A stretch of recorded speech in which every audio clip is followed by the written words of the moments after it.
देखो बच्चों, अब हम इस क्लास में बात कर रहे हैं कैपिटल एम्प्लॉयड की। एक्चुअल में मुझे डिस्कशन करनी है सुपर प्रॉफिट मेथड की। आपको मैं लास्ट क्लास में जो दो क्वेश्चंस करवाए थे, मैंने एवरेज प्रॉफिट मेथड के करवाए थे, जिसमें एक मेथड था हमारा सिंपल एवरेज का, मतलब क्वेश्चन था, और दूसरा हमारा वेटेड एवरेज प्रॉफिट का था क्वेश्चन। अब हम कर रहे हैं सुपर प्रॉफिट मेथड पे बात। और सुपर प्रॉफिट मेथड की डिस्कशन जो आपकी फर्स्ट क्लास में हुई थी, उसमें यह था कि एवरेज प्रॉफिट में से हम नॉर्मल प्रॉफिट लेस कर देते हैं तो हमारा सुपर प्रॉफिट आता है। ये नॉर्मल प्रॉफिट निकलता कैसे है? नॉर्मल प्रॉफिट निकालने के लिए हमें कैपिटल एम्प्लॉयड को रेट ऑफ रिटर्न से मल्टीप्लाई करना पड़ता है, तभी हमारा क्या निकल के आता है, नॉर्मल प्रॉफिट। कि हमें कितना कमाना चाहिए, अगर हमने इतना पैसा लगाया तो वो इतना पैसा लगाया ही क्या वर्ड होता है, कैपिटल एम्प्लॉयड। आपका 12th का कंसेप्ट था कैपिटल एम्प्लॉयड के लिए कि आप क्या करते थे, एसेट्स माइनस लायबिलिटी या कैपिटल प्लस रिजर्व्स, इसमें लॉसेस को माइनस कर देते थे। यही आपका फॉर्मूला हुआ करता था। अब आप ना बात जो कर रहे हैं उससे थोड़ा ऊपर उठ के बात करनी पड़ेगी। मतलब जो आपने पढ़ा वो ठीक पढ़ा था, लेकिन यहां पे हम कैपिटल एम्प्लॉयड नहीं, एवरेज कैपिटल एम्प्लॉयड वर्ड पढ़ेंगे। अब एवरेज कैपिटल क्या होता है, सबसे बड़ी बात तो एवरेज कैपिटल एम्प्लॉयड क्या होता है। देखो, आपको क्वेश्चन के अंदर ना ये एक ईयर है,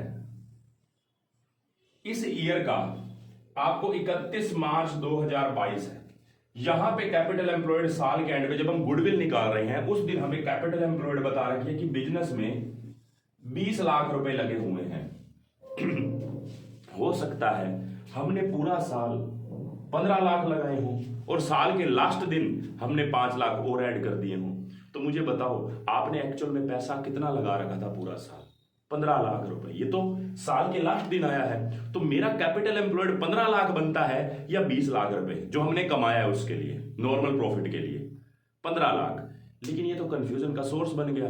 हो सकता है कि पर्सन ने पैसे जो स्टार्टिंग में लगे हुए थे, 1/4/21 को वो 15 लाख लगे हुए थे, 30 जून तक आते आते उसने इसमें 3 लाख और ऐड कर दिए, 30 सितंबर को उसने इसमें से 2 लाख निकाल लिए, 31 अक्टूबर को उसने फिर से दोबारा ऐड कर दिए। ऐसे चलता जा रहा है, कभी ऐड कर रहा है, कभी लेस कर रहा है।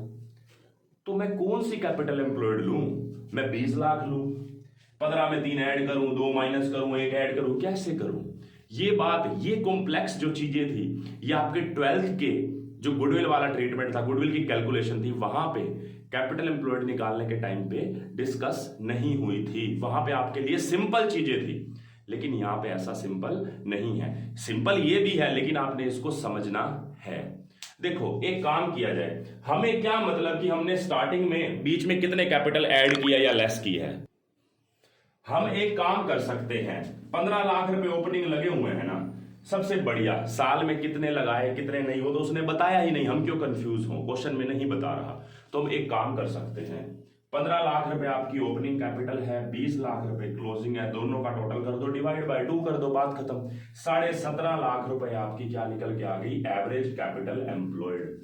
एवरेज कैपिटल एम्प्लॉयड ही हमें चाहिए जो आप अब गुडविल के क्वेश्चन करेंगे, ना कि सिर्फ कैपिटल एम्प्लॉयड। साल के बीच में अगर मान लो ऐसे बताता है कि इतने इतने रुपए लगाए, अब इतने घटाए, वो क्वेश्चन में आपको नहीं दे रखा। अगर वो भी दे रखा तो वो भी डिस्कशन की जा सकती है, ठीक है ना। लेकिन हम इतना आगे क्यों बढ़े, ज्ञान लेने का कोई एंड नहीं है, आपने अपना एग्जाम पास करना है। तो यहां तक बात है कि opening plus closing divide by 2 कर दो, आपका एवरेज कैपिटल एम्प्लॉयड आ जाएगा। लेकिन अब इसमें थोड़ी सी समस्या क्या है, आपको क्वेश्चन के अंदर ना 20 लाख तो दे रखी है कैपिटल जो आपकी क्लोजिंग है, ओपनिंग नहीं दे रखी, तो मैं एवरेज कैसे निकालूंगा। देखो, एक बात तो कंफर्म है, क्वेश्चन में कुछ नहीं बोल रखा कि साल के बीच में मैंने कितनी कैपिटल और लगाई या कितनी कैपिटल मैंने वापस निकाली। इसका मतलब ओपनिंग कैपिटल से क्लोजिंग कैपिटल पे आने पे जो भी कैपिटल बढ़ी या घटी, उसका एक ही रीजन हो सकता है, या तो हमने साल के बीच में प्रॉफिट कमाया तो कैपिटल बड़ी होगी, अगर लॉस हुआ होगा तो कैपिटल घटी होगी। ये अजम्पशन मान के कि साल के बीच में हमने खुद कोई पैसा नहीं निकाला और ना ही खुद ही पैसा कोई लगाया, ना ही कोई कैपिटल इंट्रोड्यूस्ड है, ना ही कोई कैपिटल विड्रॉ है, तो क्या मान के चलूंगा जो 20 लाख कैपिटल है वो कैसे हुई। ओपनिंग मुझे नहीं पता, लेकिन मुझे साल के बीच का प्रॉफिट दे रखा है कि 5 लाख रुपए हमने कमाए। तो आप इससे एवरेज कैसे निकालोगे, पहले पता क्या करोगे, 20 लाख रुपए कैपिटल क्लोजिंग निकली है, 5 लाख साल के बीच में कमाए हैं, इसका मतलब ओपनिंग 15 लाख रही होगी, ये आप करोगे, बिल्कुल करोगे। फिर 20 प्लस 15 डिवाइड बाय 2 करके 17.5 लाख निकालोगे। ये तरीका थोड़ा सा लंबा पड़ जाएगा। आप एक आसान काम कर सकते हैं, आपको क्लोजिंग कैपिटल एम्प्लॉयड 20 लाख दे रखा है ना, तो आप क्या करो, 20 लाख में से 1/2 of current year profit less कर दो। करंट ईयर प्रॉफिट कितना है? 5 लाख। 5 लाख का आधा 2.5 लाख रुपए लेस कर दो, 17.5 लाख रुपए फिर भी आ गए। अगर आपको क्वेश्चन में ओपनिंग कैपिटल एम्प्लॉयड नहीं दे रखी, क्लोजिंग दे रखी है और साल के बीच में कमाया हुआ प्रॉफिट पता है, तो क्या करो, 20 लाख में से करंट ईयर प्रॉफिट का आधा लेस कर दो, जो भी साल के बीच में कमाया।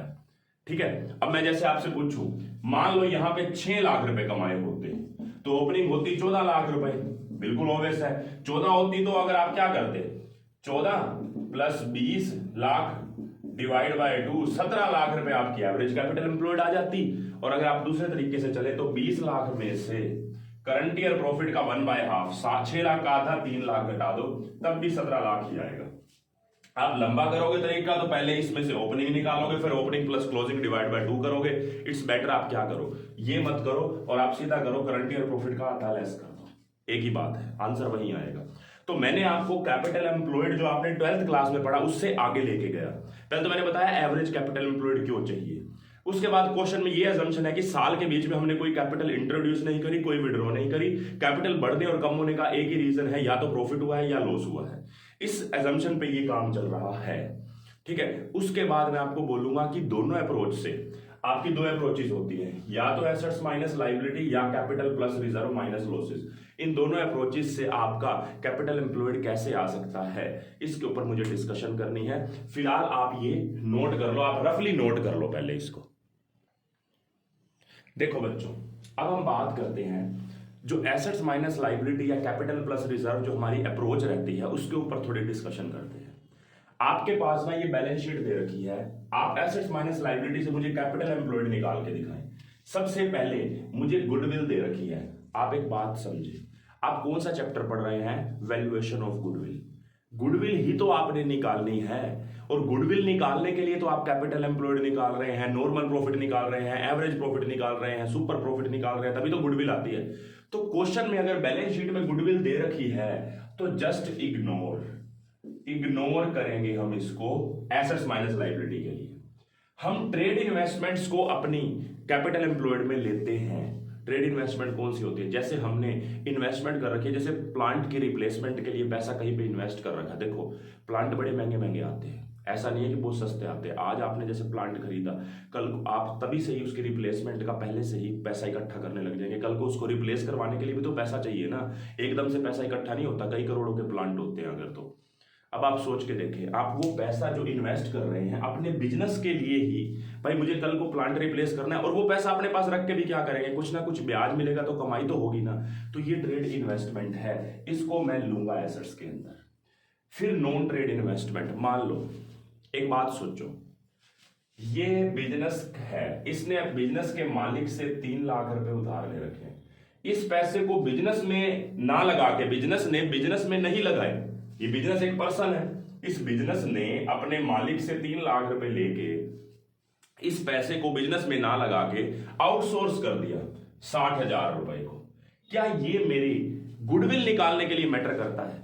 देखो मैं बिजनेस में ना 5 लाख रुपए लगाता हूं, 5 लाख रुपए मैंने बिजनेस में इंट्रोड्यूस किया, उसमें से 1 लाख तो मैंने शेयर्स में लगा दिया और 4 लाख अपने प्रोफेशन में जो मैं पढ़ाता हूं उसमें लगा दिया।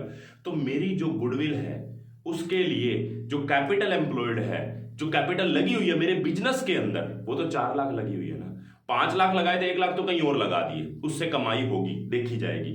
इसका मतलब ये जो नॉन ट्रेड इन्वेस्टमेंट है ये मेरी कैपिटल एम्प्लॉयड का पार्ट नहीं है, तो मैं इसको क्या कर दूंगा, इग्नोर कर दूंगा। ठीक है। उसके बाद लॉसेस, डेफर्ड रिवेन्यू एक्सपेंडिचर, ये कोई मेरी एसेट्स थोड़ी ना है। ऐसे लॉसेस, ऐसे एक्सपेंडिचर जिनको अभी तक मैंने प्रॉफिट एंड लॉस अकाउंट से चार्ज नहीं किया, तो वो भी मेरे लिए क्या है, इग्नोर करने लायक है। तो अल्टीमेटली मैं कैपिटल एम्प्लॉयड में मैं क्या लूंगा,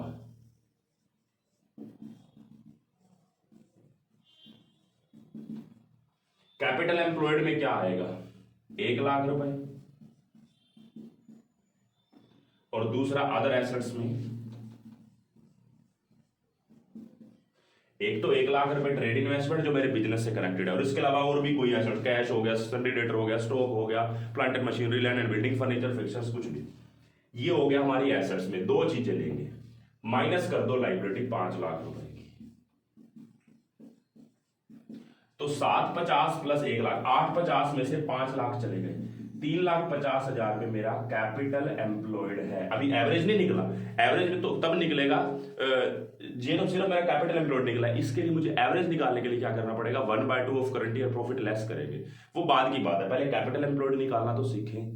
तो हमारी इस अप्रोच से इन दोनों को लेंगे और उसमें से इसको लेस कर देंगे। अगर मैं चलूं अब दूसरी अप्रोच पे अगर चलता हूं, तो मैं जो capital plus reserve minus losses वाली है उस पे चलता हूं। तो उसके अकॉर्डिंग सबसे पहले कैपिटल कितनी है और रिजर्व्स कितने हैं, कैपिटल प्लस रिजर्व 3 + 2 5। इसमें से मैंने बोला था capital plus reserve minus losses, तो लॉस को लेस करो एक तो, और दूसरा मैंने इसको अपनी कैपिटल एम्प्लॉयड का पार्ट माना ही नहीं, तो ये मेरी कैपिटल का हिस्सा भी तो नहीं होनी चाहिए। जो मेरी मेन बिजनेस के लिए जो कैपिटल लगी हुई है, खुद सोचो, मेरी जो बिजनेस में कैपिटल लगी हुई है ये 3,00,000 नहीं लगी हुई एक्चुअल में, मैं 60 को हटा देता हूं कैपिटल में से भी, तो एक्चुअल में ये कितनी लगी हुई है, 240। इसके अलावा गुडविल जब मैं दिखा ही नहीं रहा एसेट्स में, और गुडविल मैंने बुक्स में दिखा रखी है, लेकिन मैं अपनी कैपिटल एम्प्लॉयड में मानता हूं मेरी गुडविल है ही नहीं, तो ये एक हिसाब से मुझे 50,000 का लॉस नहीं है, मैं अपनी एसेट्स नहीं मान रहा, जबकि बैलेंस शीट में मैं इसको दिखा रहा हूं। तो अगर मैं नहीं दिखा रहा तो मेरे लिए लॉस है ना 50,000 रुपए, कि नहीं दिखा रहा। अगर 50,000 का लॉस है तो लॉस का क्या ट्रीटमेंट करते हैं, कैपिटल में से लेस ही तो करते हैं, जैसे ये लॉस है ये भी लॉस ही है, और ये मेरी बिजनेस में पैसा लगा ही नहीं हो इसलिए लेस कर रहा हूं, तो ये लॉस जो है 50,000 ये भी लेस कर दूंगा। अब क्या होगा, 3 + 2 5, 5 में से 40 गए, 4 60, 4 60 में से 1 10 गया, 3,50,000 रुपए मेरी क्या आ गई, कैपिटल एम्प्लॉयड। मतलब जिसको मैंने एसेट्स माइनस लायबिलिटी वाले फॉर्मूले में इग्नोर किया था, यही लेस होंगी कौन से फॉर्मूले में, capital plus reserve minus losses वाले फॉर्मूले में, इन तीनों को लेस किया जाएगा। एसेट्स माइनस लायबिलिटी वाले फॉर्मूले में हमने इसको क्या करना है, इग्नोर करना है, लेकिन capital plus reserve minus losses वाले फॉर्मूले में हमने इसको लेस करना है। तो देखो तीनों को हमने लेस किया, 3.5 लाख आ गया दोनों ही सिचुएशन में। तो आपको कैपिटल एम्प्लॉयड की जानकारी होनी बहुत बहुत बहुत जरूरी थी आगे के क्वेश्चंस करने के लिए। आप इसको पहले अच्छे से नोट कर लो, समझ लो इसको, क्योंकि ये समझना बहुत जरूरी है आपके लिए। देखो बच्चों, अब हम ना एक क्वेश्चन करते हैं, क्वेश्चन नंबर 3, इलस नंबर 3, मतलब इलस नंबर 3 में क्या कह रखा है, क्योंकि हमने जो कैपिटल एम्प्लॉयड को समझा अब उसको अप्लाई कर देखते हैं कि क्या है। एक बार पढ़ते हैं क्वेश्चन को। The gamma company is to be absorbed by delta company. Gamma को कौन एब्जॉर्ब कर रहा है, डेल्टा।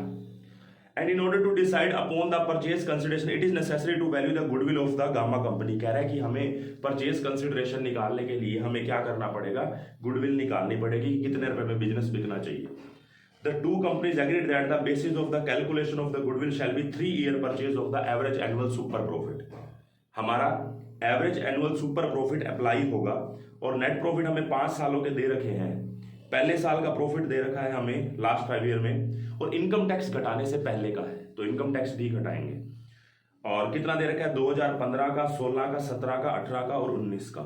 हम क्या करेंगे, इन 5 सालों का एवरेज कर देंगे। एक बात बताएं, मैं पिछली क्लासेस में बता के आया हूं, जब आपका सिंपल एवरेज चलता है ना, वेटेड एवरेज नहीं चलता, तो कुछ खर्चे ऐसे होते हैं जिसको आप एवरेज होने के बाद भी घटा सकते हैं, अगर वो हर साल में से घटने जरूरी थे तो। बहुत डिटेल में ये डिस्कशन हो चुकी है लास्ट क्लासेस में, तो आप ध्यान से समझें। अगर मैं यहाँ पे इनकम टैक्स जो भी घटाया नहीं है, अगर इसको एवरेज प्रॉफिट निकलने के बाद घटाऊं तो कोई प्रॉब्लम तो है ही नहीं, इस बात की कोई प्रॉब्लम नहीं है। तो 55% जो हमें जो भी दे रखा है वो हम बाद में भी घटा सकते हैं। कह रहा है directors of gamma limited, gamma limited को कौन एब्जॉर्ब कर रहा है, डेल्टा। तो कह रहा है डायरेक्टर ऑफ गामा लिमिटेड जो 3 है नंबर्स में, 3 डायरेक्टर्स हैं, will be appointed to the board of delta company on absorption. वो तीनों के तीनों कौन खरीद लेगा, मतलब उनको काम पे आगे कौन लगाएगा, delta company. And it is considered that their service have been worth ₹5,000 each per annum. और कह रहा है there has never been made any charge against the profit of the gamma company for this services. बहुत important बात, बहुत important. कह रहा है हम डायरेक्टर्स को जो फीस देते थे ना पहले, हम उसको कभी भी हम उसको चार्ज अगेंस्ट प्रॉफिट नहीं लेते थे। कौन? जो पहले वाली कंपनी थी गामा। मतलब अगर चार्ज नहीं लेते थे, सोचना ध्यान से, तो टैक्स घटने के बाद जो भी हमने उनको देना है हम अपनी मर्जी से दे देते थे। वो हमारे लिए चार्ज नहीं थे, हमारे डायरेक्टर, मजबूरी नहीं थी कि देने ही देने हैं। लेकिन अब डेल्टा कंपनी कह रही है कि अब इसको चार्ज माना जाएगा। कह रहा है उनकी नहीं थी ना सर्विस प्रैक्टिस, हम तो लेंगे ना उसको। तो कह रहा है उनकी नहीं थी। कह रहा है the average capital invested in the net tangible assets over the period है 1,80,000। अरे इतना आसान काम हो गया। मैंने अभी आपको कैपिटल एम्प्लॉयड निकालना सिखाया, क्वेश्चन में सीधा हमें कैपिटल एम्प्लॉयड दे रखा है, वो भी एवरेज कैपिटल एम्प्लॉयड। आपका काम आसान क्या हो गया? ना ही आपको एसेट्स माइनस लायबिलिटी वाले लॉजिक लगाने पड़े, ना ही 1/2 ऑफ करंट ईयर प्रॉफिट करना पड़ा, सीधा ही क्वेश्चन में गिवन है। हमें कह रखा है it is considered that the normal rate of return कितना है हमारा 10%, तो आपको गुडविल निकालनी है। इससे सिंपल क्वेश्चन नहीं हो सकता। तो सबसे पहले हम क्या करेंगे? एवरेज प्रॉफिट निकालेंगे। मैं मोस्टली क्वेश्चन कर देता हूं। तो देखो हम एवरेज प्रॉफिट सारे सालों का निकाल देते हैं, सारे सालों का टोटल डिवाइड बाय जितने ईयर्स है उसका करके हमने एवरेज प्रॉफिट निकाल दिया। उसके बाद जो हमें डायरेक्टर्स को फीस देनी है वो पहले लेस करूं या पहले टैक्स लेस करूं? देखो पुरानी कंपनी जो थी ना गामा कंपनी, उनकी प्रैक्टिसेस क्या थी? वो उसको चार्ज मानते ही नहीं थे। अगर चार्ज नहीं मानते तो सिर्फ टैक्स लेस होगा। लेकिन अब ये नई कंपनी जो है, जो डेल्टा कंपनी है, वो कह रही है हम ये जो डायरेक्टर के खर्चे हैं हम इसको क्या मानेंगे? चार्ज अगेंस्ट प्रॉफिट मानेंगे। अगर चार्ज अगेंस्ट प्रॉफिट मानेंगे तो पहले डायरेक्टर की फीस लेस होगी, तब उसके बाद टैक्स लेस होगा, क्योंकि ये खर्चा हमारे लिए बर्डन है। और अगर मान लो हमने यहां से डायरेक्टर्स की सैलरी नहीं घटाई, 5,000 इंटू 3 15,000 रुपए, तो टैक्स ज्यादा देना पड़ेगा। सैलरी मतलब खर्चा घटाएंगे तो हमारा टैक्स 43,000 रुपए के ऊपर बनेगा। अगर नहीं घटाते डायरेक्टर की फीस, मतलब बाद में घटाते हैं एप्रोप्रिएशन मान के, चार्ज ना मान के, तो फिर कुछ और ट्रीटमेंट होगा। ठीक है, तो हमें यह देखना है कि डायरेक्टर की जो फीस है वो हमें चार्ज मान के लेस करनी है, तो 43,000 के ऊपर टैक्स जाएगा। और अगर एप्रोप्रिएशन मानते तो 58,000 के ऊपर पहले टैक्स लगता, फिर जो प्रॉफिट आता उसमें से 15,000 घटाते, जो कि ट्रीटमेंट गलत हो जाता। क्योंकि डायरेक्टर हमारे लिए एक्चुअल में है ही चार्ज। डायरेक्टर बाहर की पार्टी है, वो हमारे लिए काम कर रही है, हमें उसको सैलरी देनी मजबूरी है, वो हमारा कोई एप्रोप्रिएशन नहीं है। ठीक है, तो हम ये घटाएंगे, इसके बाद हम इसके ऊपर टैक्स घटा देंगे। टैक्स कितना है? 55%, जो कितना है? 23,650 रुपए। ये लेस होने के बाद हमारे पास आ गया एक्चुअल एवरेज प्रॉफिट, आ गया 19,350 रुपए एक्चुअल एवरेज प्रॉफिट्स। ठीक है, अब हमें क्या निकालना है इसके बाद? Super profits. सुपर प्रॉफिट के लिए हमें एवरेज प्रॉफिट हमारे कितने हैं? 19,350 रुपए। इसमें से हम क्या लेस कर देंगे? Normal profits. अब नॉर्मल प्रॉफिट्स कैसे निकालोगे? हमें क्वेश्चन में खुद बता रखा है कि हमारी 1,80,000 रुपए कैपिटल एम्प्लॉयड है और 10% रेट ऑफ रिटर्न है, तो सीधा 1,80,000 रुपए का 10% मतलब 18,000 रुपए, तो 1,350 रुपए हमारा क्या निकल के आ जाएगा? Super profit. और सुपर प्रॉफिट आ गया तो उसके बाद हम गुडविल भी निकाल देंगे। और गुडविल कितने ईयर परचेज बोल रखी है? हमें 3 ईयर परचेज बोल रखी है, तो 1,350 का 3 ईयर परचेज मतलब 4,050 रुपए हमारी क्या निकल के आ गई? गुडविल निकल के आ गई। ये हमारा थर्ड क्वेश्चन हो गया। और सबसे मोस्ट इंपॉर्टेंटली वीडियो के स्टार्टिंग में हमने कैपिटल एम्प्लॉयड को समझा, फिर एवरेज कैपिटल एम्प्लॉयड को समझा, फिर एवरेज कैपिटल एम्प्लॉयड निकालने के 2 फॉर्मूलेज को समझा। जो अप्लाई हो सकता है वो आप अप्लाई करेंगे। ये मैंने इस क्लास में करवाया है। नेक्स्ट क्लास में अब क्वेश्चन ही क्वेश्चन होने हैं। आप बस इस चीज को समझें और अपने आगे वाले क्वेश्चन में खुद भी ट्राई करें, अप्लाई करके देखें।